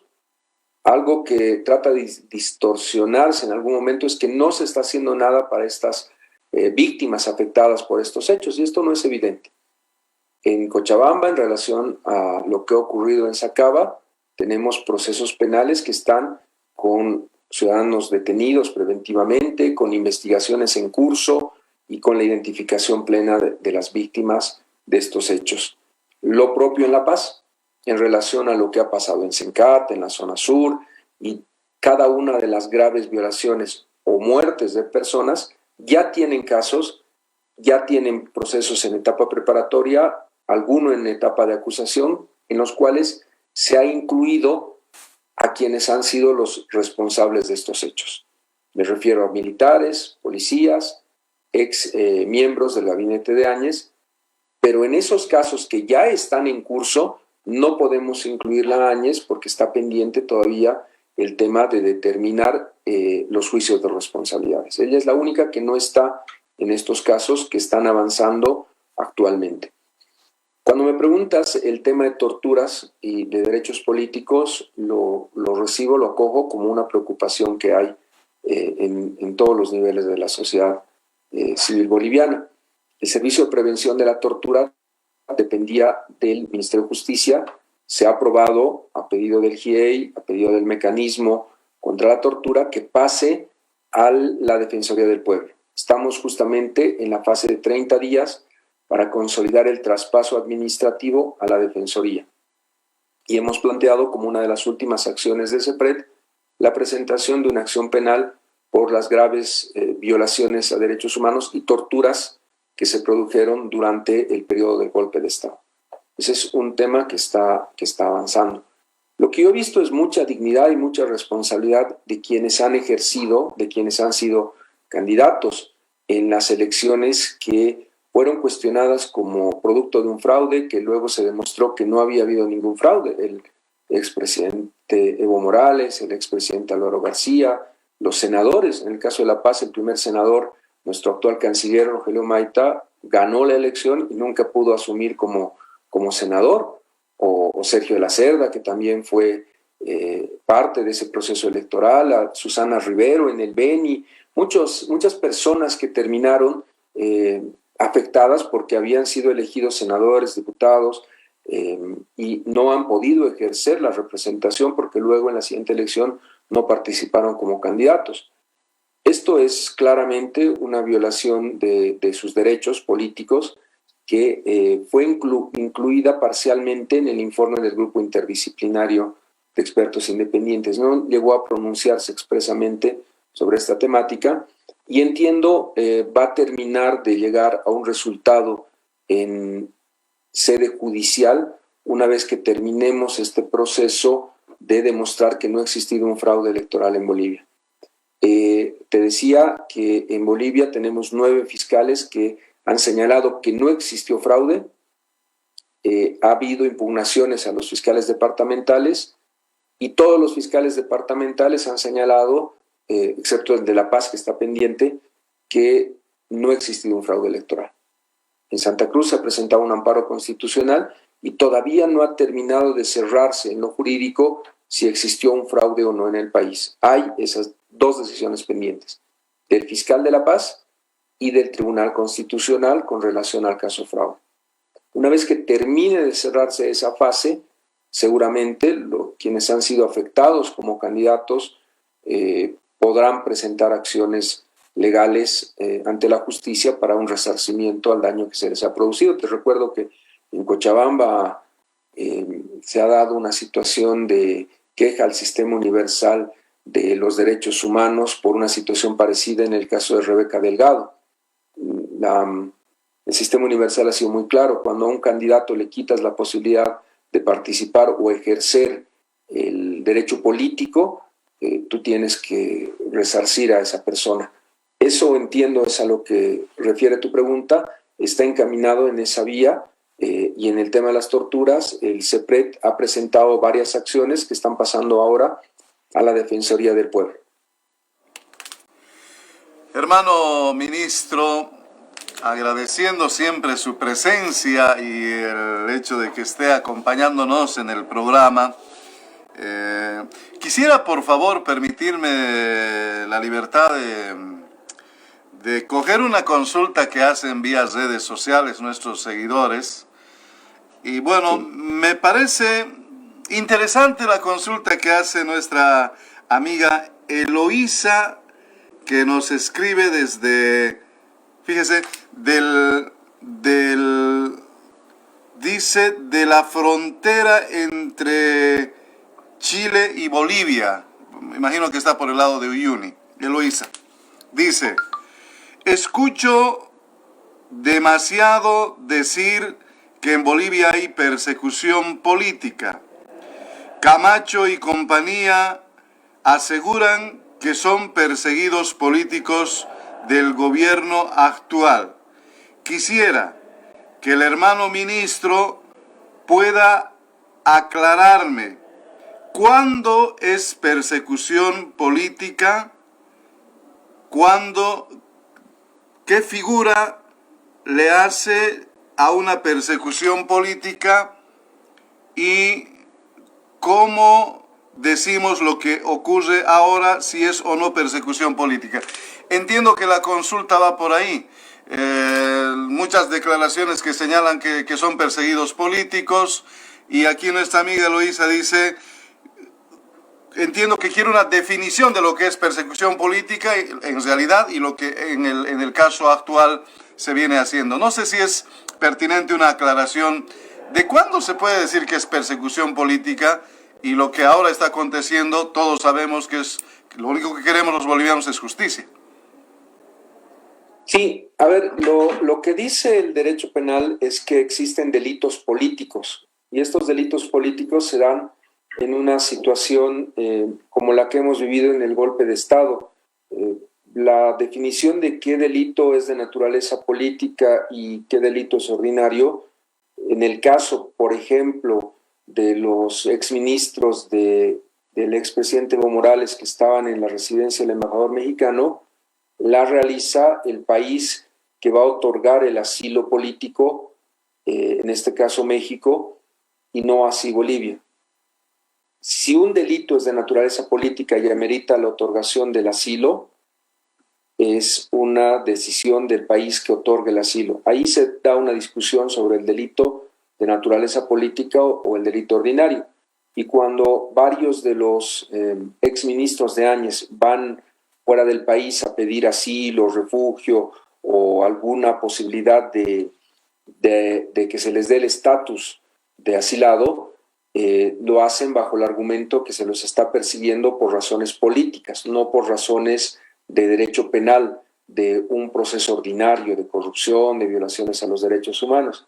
Esta situación tiene que llevar a una definición por parte del país que los está acogiendo, que evalúa todos los antecedentes, toda la información y otorga el asilo o el refugio si cree que hay en el país, en Bolivia, una persecución política o si no existen las condiciones en Bolivia para garantizar un debido proceso. Esta situación que se dio en el caso de los exministros y de muchas autoridades, entre ellas el mismo Evo Morales, Álvaro García y compañeros que fueron exiliados a la Argentina, lo ha otorgado otro país.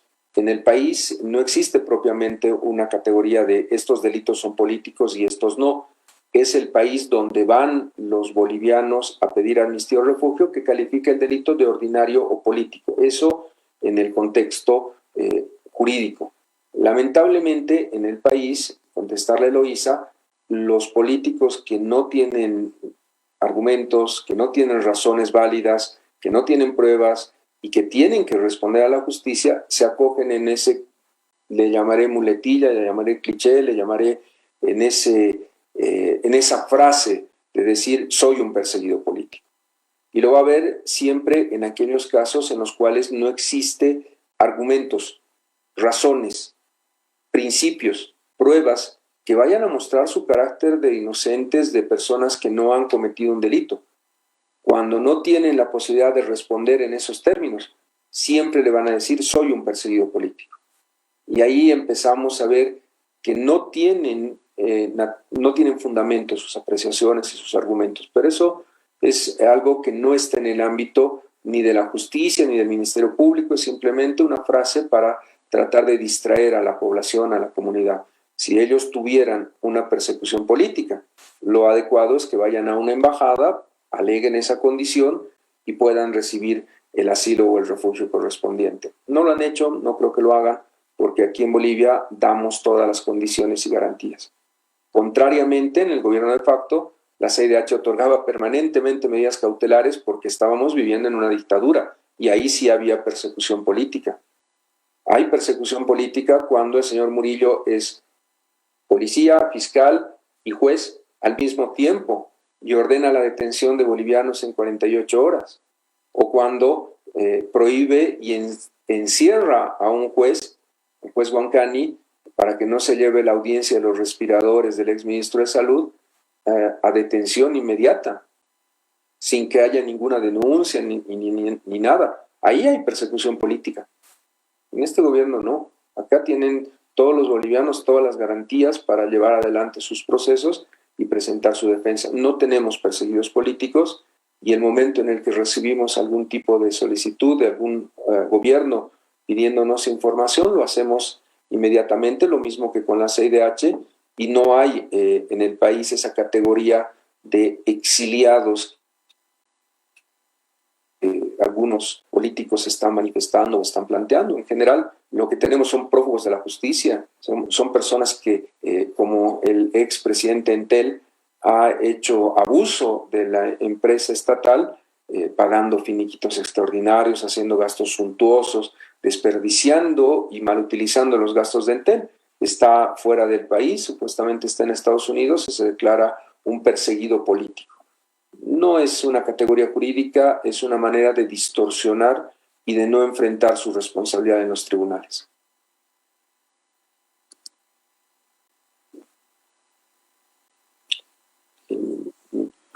Vamos a ir con Gabriela hasta Cochabamba con más consultas. Gabriela, ¿estamos con usted? Sí, ahora sí. Le decía que ya para ir cerrando el programa y aclarar un poquito a la población, sin duda existe una parcialidad notoria en los medios de comunicación que en realidad desinforman y procuran de alguna manera limpiar todas las secuelas del golpe y todo lo que fue en realidad el golpe, todas las acciones de estos actores que han tenido al país de esta manera y en estas condiciones.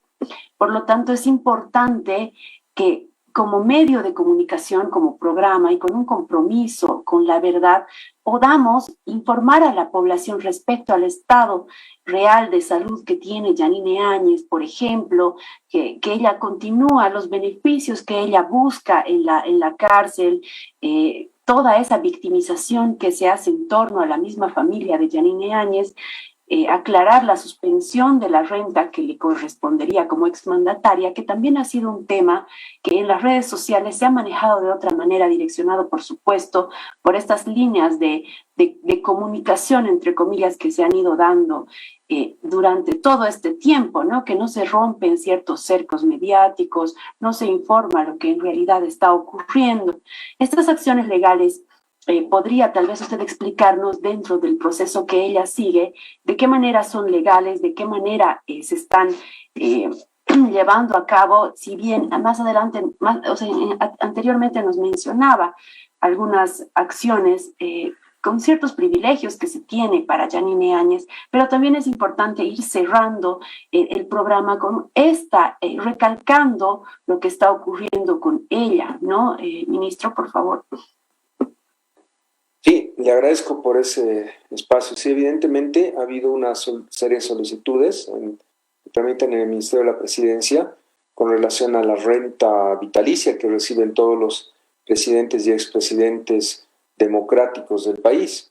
Ella no ha sido elegida en las urnas, no ha tenido, por lo tanto, una investidura constitucional. Yo lo sostengo desde hace mucho tiempo atrás y desde las primeras entrevistas que tenía con ustedes hace muchos meses y cuando estábamos en este periodo de golpe de Estado. Ella es una gobernante de facto, no ha tenido nunca el aval del voto ciudadano, 4% de apoyo en su partido, una senadora que ejercía como segunda vicepresidenta de la Cámara de Senadores. Y uno dirá, bueno, pero si ha llegado a ese cargo tan alto, no ha llegado por voto tampoco ahí. Por reglamento, el segundo vicepresidente lo tiene la minoría. Por lo tanto, no existe ninguna posibilidad de que llevemos a alguien que está en un cargo como una representación de la minoría a un cargo de presidenta del Estado Plurinacional de Bolivia. La autoproclamación, la posibilidad que ha tenido ella de ejercer un gobierno de facto no ha sido constitucional. Y puede tener ella en su accionar luces, sombras, puede ser que se diga que ha sido utilizada, que no tenía el conocimiento, pero esa es una forma grave de corrupción que se da. No se puede aprender a ser juez o magistrado en el cargo. Lo pongo como ejemplo. No puede ser que tu primer trabajo sea la más alta investidura del país. Es una forma de corrupción que no conozcas, que no comprendas la gravedad de la responsabilidad que se tiene en los cargos de Estado, de la presidencia, de los ministerios, y no se asuma con responsabilidad cada una de las decisiones, cada una de las firmas que se tienen que realizar en decretos supremos, en políticas públicas, en todo el trabajo que se realiza. Ella no lo ha asumido con responsabilidad. Y aquí están las consecuencias de la libre decisión que ha tomado de autoproclamarse como presidenta del Estado Plurinacional de Bolivia. Ha ido en contra de la Constitución. Cuando ella decide instalar la sesión en el Senado y declara que estaba ejerciendo como presidenta del Senado, va en contra de la Constitución, de la ley, de los reglamentos. Cuando baja a diputados y decide ser la presidenta de la Asamblea Legislativa, es insostenible. No hay manera, nadie lo puede entender cómo ha llegado a ese nivel de arbitrariedad, de abuso. Y lo más grave, cuando pasa al Palacio Quemado y asume la investidura, no va a ver que esté ahí nadie, sino los militares que la sostenían en ese momento. Entonces, esta es la realidad de un hecho que tiene que tener responsabilidad, y esa responsabilidad en nuestro Código Penal se sanciona con hasta 12 años de cárcel. Esas omisiones y acciones que le he referido están sancionadas por el delito de resoluciones contrarias a la Constitución y las leyes e incumplimiento de deberes. Y en concurso ameritan al menos 12 años de cárcel.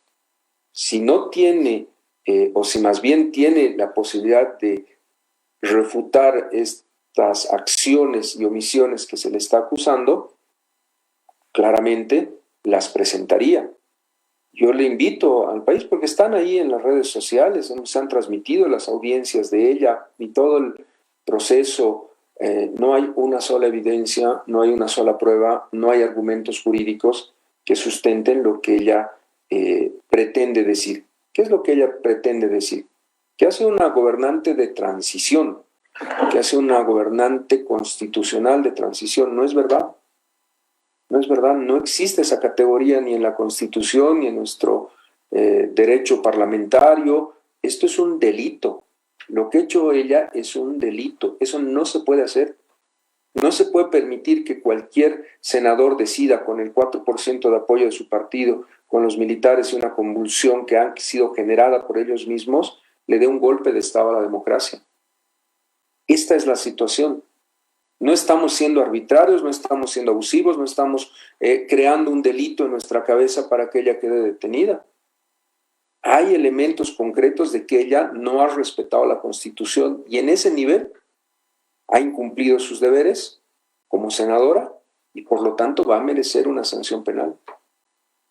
Y ella en este momento representa un riesgo de fuga, claramente, porque fue aprehendida con las maletas listas para irse del país o desaparecer, y tiene una situación muy clara en el gabinete de ministros que la representan. No está ninguno de ellos en Bolivia. Los dos que están en Bolivia están en la cárcel de San Pedro. Entonces, ha habido un golpe de Estado y ha habido la necesidad de aplicar estas medidas que son medidas excepcionales, pero que van a tener este año ya una sentencia. Yo creo que ella tiene que empezar a presentar argumentos no emocionales, sino jurídicos. Argumentos constitucionales que desvirtúen que no dio un golpe de Estado. Lo demás, las situaciones humanas, que podemos o no ser solidarios con ellas, que han llevado a que el país vea a una persona que no está asumiendo una defensa jurídica, sino una defensa emocional a través de ella y de su hija, no son parte del análisis jurídico. No podemos hacer análisis más que decirle a ambas que empiecen a entender y asumir la responsabilidad de la gravedad de los hechos de las cuales han sido protagonistas y finalmente puedan establecer e informarle al país cómo es que han tomado esas decisiones, quiénes les han llevado a tomar esa decisión, si ha sido una decisión libre o ha sido una imposición de su partido, de sus senadores, colegas o de otros niveles que puedan haber existido en el país. Esa es la respuesta que esperamos de ella. Si ella ha tomado una decisión contra la Constitución y contra la ley y no está consciente de eso, ahí está la prueba plena de su delito. No creo que haya un debate jurídico constitucional sobre la temática, insisto, esperemos que el Tribunal Constitucional se pronuncie pronto, pero en este tema humano, en este tema de salud, lo que tiene que pasar es lo que pasa en todos los lamentables hermanos ciudadanos que han estado privados de libertad. Necesitamos que ellos tengan el mejor trato del Estado. El Estado es garante de su salud y vamos a seguir en esa misma línea. Son dos cosas completamente diferentes. Nadie sale de la cárcel porque esté mal de salud o porque su familia piense que estamos siendo injustos con ellos. Si esto fuera así, le aseguro que todas las 18,000 personas privadas de libertad pueden presentar certificados en los que su salud está afectada y creo que todos ellos están esperando o tienen una familia que estaría también con un nivel mediático permanente si fuera escuchada. Pero lamentablemente los medios de comunicación, como dices, tienen una agenda que está estructurada, que está pensada para atender solamente uno de 18,000 casos. Por lo tanto, es también evidente que esa visión ideológica que tienen y ese objetivo que se han planteado es claramente un objetivo que va en contra de la Constitución, de la democracia y de la argumentación jurídica. No quieren hablar de esto. En eso te sigo la palabra. Este es un cerco mediático porque nadie quiere hablar de argumentos jurídicos constitucionales. Es lamentable, pero esa es la situación en la que estamos en este momento sobre ese tema. Pero yo creo que aquí hay otros escenarios. Hay un gobierno que ha conseguido las vacunas para todo el país. Tenemos en marcha ya planes educativos para recuperar el derecho a la educación. Estamos con 6 ejes para transformar la justicia y no vamos a dejar de crecer. La economía del país es la más sana de la región. Tenemos un presidente que conoce, que ha llevado adelante el milagro económico boliviano y está dispuesto a llevarlo adelante nuevamente. Está funcionando Bulo Bulo, tenemos ya el tema del litio en pleno funcionamiento. Jorge Alvarado, que ha sacado adelante Misicuni, es el presidente del Mutún ahora, está trabajando con mucha fuerza para que tengamos ese yacimiento de hierro produciendo pronto. En lo inmediato ha habido un acto muy importante de nuestro ministro Néstor Huanca esta semana en el lago Titicaca. Hay que recuperar el turismo para el país. Es un gobierno al que quieren hacer ver como que solamente estuviera pensando en este juicio o en litigios. El gobierno no está pensando en eso. El gobierno está pensando en el futuro de los bolivianos y está pensando que los 200 años que nos llegan pronto encuentren una patria fortalecida con los bolivianos con salud, con educación, con justicia y trabajando en unidad. Lo que quieren llevarnos del enfrentamiento, de estos pronunciamientos, lo has dicho claramente. Es un cerco mediático que no deberíamos darle la importancia que ellos pretenden que se les dé. Creo que hay que estar debatiendo más de cómo vamos a transformar el país rumbo a los 200 años, que estar en este debate, que es un debate al que nos quieren llevar, pero que está siendo muy respetuoso del debido proceso, de los derechos humanos y con toda la participación internacional que Áñez ha negado permanentemente. Áñez no permitió que estén un solo día los expertos del grupo interdisciplinario. A diferencia, el presidente Arce, a las 2 semanas nos instruyó, 1 semana y 10 días, que firmemos ya los acuerdos con la CIDH. Ese es el gobierno del presidente Arce. Y el pasado, el gobierno de facto, es un gobierno opaco, que no habla con transparencia. Acá estamos planteando reglas de transparencia muy fuertes. La ley de fortalecimiento de lucha contra la corrupción, que ya ha sido promulgada, nos muestra eso. Una voluntad de una política de cero tolerancia a la corrupción. Tenemos ministros de Estado del presidente Arce en la cárcel de Palmasol, porque no se tolera la corrupción. Esa es la diferencia grande del gobierno anterior y de este gobierno. Agradecemos la presencia del ministro Iván Lima, que se ha tomado el tiempo de participar en el programa Voces de Libertad, hablándonos acerca en esta oportunidad del caso golpe de Estado y citaciones a artífices de este golpe de Estado. Aclararnos muchas cosas importantes que han estado en agenda la semana pasada y que continuarán en agenda todavía. Nos quedamos con el compromiso, ministro, de hacer otro programa para profundizar en el tema en función a las líneas que plantea el gobierno para estos casos golpe de Estado 1, 2 y 3 que nos mencionaba, y sobre todo saber y profundizar también este reporte de ministerios que usted nos hablaba, que sería muy interesante en la línea de transparencia que estamos hablando, ¿no? Es una acción transparente también el poder ilustrar lo que ha sucedido antes y también cómo van marchando las cosas ahora rumbo a los 200 años, como usted nos dice. En el marco de todas estas acciones de transparencia que caracterizan al gobierno del presidente Lucho, estamos agradecidos en Radio Causachuncoca por contar con usted y también seguros de que esta información ha llegado a muchos hermanos y hermanas en el país que están esperando esta información precisamente por este cerco mediático que tenemos, el cual mencionábamos, porque los medios han direccionado la información bajo intereses específicos.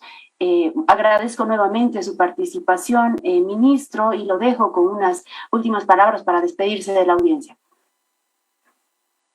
Muchas gracias, Gabriela. Cuando gusten, queremos ya empezar con esta etapa de juicios. Hemos tenido 10 meses en los cuales se ha realizado auditorías, procesos de transparencia, juicios en etapa preparatoria. Tenemos una buena ley, la Ley de Fortalecimiento y Lucha contra la Corrupción. Estamos en un proceso de refuncionalización de los juzgados junto al Consejo de la Magistratura. Hay convocatorias. El objetivo de tener 0 acefalías este año es un objetivo muy concreto para elegir a los mejores bolivianos como jueces, fiscales, administrando justicia. Y te diría que estamos prestos. Cuando ustedes lo permitan, vamos a venir con la viceministra de Transparencia y Lucha contra la Corrupción, con la doctora Susana Ríos, que está haciendo un gran trabajo en el viceministerio, a informarle al país sobre el grave daño que ocasiona la corrupción a nuestro país y más en gobiernos de facto. De nuestra parte, el firme compromiso de seguir con la transformación de la justicia, Los 6 ejes que hemos planteado han tenido una amplia socialización en todos los departamentos. Nos quedan Potosí y Chuquisaca esta semana y ya entramos a la fase de redacción de los documentos. Se ha firmado un documento con la ONU, con Naciones Unidas, para tener también un equipo internacional que pueda ser parte, como el GIEI, en este acompañamiento a la transformación seria de la justicia. Vamos a hacer lo que dijimos siempre, más mujeres, más juristas del mundo indígena, originario, campesino, que puedan ser parte de este proceso de reforma. El vicepresidente está apoyándonos firmemente en esa socialización con todos los sectores sociales. Una buena noticia rumbo al 11 de octubre para tener un trabajo en el Gabinete de la Mujer muy bien estructurado. Ya hemos terminado de presentar la reforma a la Ley 348 de violencia contra la mujer y una serie de normas para garantizar que el problema serio que tenemos del feminicidio y la violencia no tenga ninguna contemplación de parte del Estado, tengamos toda la fuerza del Estado para proteger todo lo que significa atacar las causas estructurales de la violencia contra la mujer. Me parece que es una ley muy buena. En algún momento también me encantaría que puedan venir el equipo del Viceministerio de Igualdad de Oportunidades a hablarles sobre esta ley que es tan importante, y así te diría que estamos ahí en el Ministerio con el firme compromiso de que todos los temas que son preocupación del pueblo boliviano lleguen a resultados. Tenemos un presidente que está comprometido con la democracia, con la justicia, y estoy seguro que vamos a lograr en este tiempo, en esto que queda del año, resultados importantes en la justicia para el pueblo boliviano. Muchas gracias por... Esto ha sido todo por hoy. Espero que te haya gustado. Compártelo y deja tu comentario. Te recomiendo estos vídeos.